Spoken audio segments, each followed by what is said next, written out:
In the light off history ইতিহাসের আলো YouTube চ্যানেলে সবাইকে শুভেচ্ছা জানিয়ে শুরু করছি মার্চ ঘোষণা। মার্চ ঘোষণা অবশ্যই এই ঘোষণাটি 1962 সালের একটি অত্যন্ত গুরুত্বপূর্ণ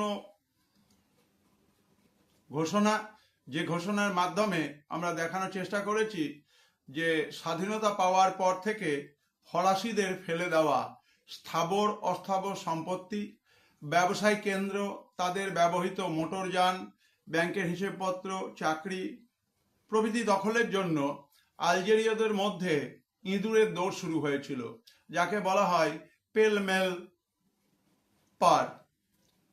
বেন বেল্লা ক্ষমতা দখল করার পর 1963 সালের মার্চ মাসে একটি সরকারি ঘোষণার মাধ্যমে ফরাসি তথা ইউরোপীয়দের ফেলে যাওয়া স্থাবর অস্থাবর সম্পত্তি, কৃষি, শিল্পক্ষেত্র সহ ব্যবসা বাণিজ্যের সমস্ত পরিষেবা আলজেরীয় রাষ্ট্রের পক্ষে বাজেয়াপ্ত করেন।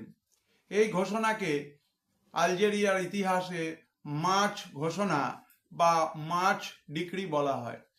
মনে রাখতে হবে 1962 সালে জুলাই মাসের পর 1963 সালে বেন বেল্লার নেতৃত্বে মার্চ মাসে ফরাসিদের ফেলে যাওয়া স্থাবর অস্থাবর সম্পত্তি, ব্যাংক, যা যাবতীয় কিছু, সেগুলির বিষয়ে তিনি বাজেয়াপ্ত করে আলজেরীয় রাষ্ট্রের পক্ষে তাকে জাতীয়করণ করার কথা ঘোষণা করেন এবং এই ঘোষণায় আলজেরিয়ার ইতিহাসে মার্চ ঘোষণা বা মার্চ ডিক্রি নামে পরিচিত।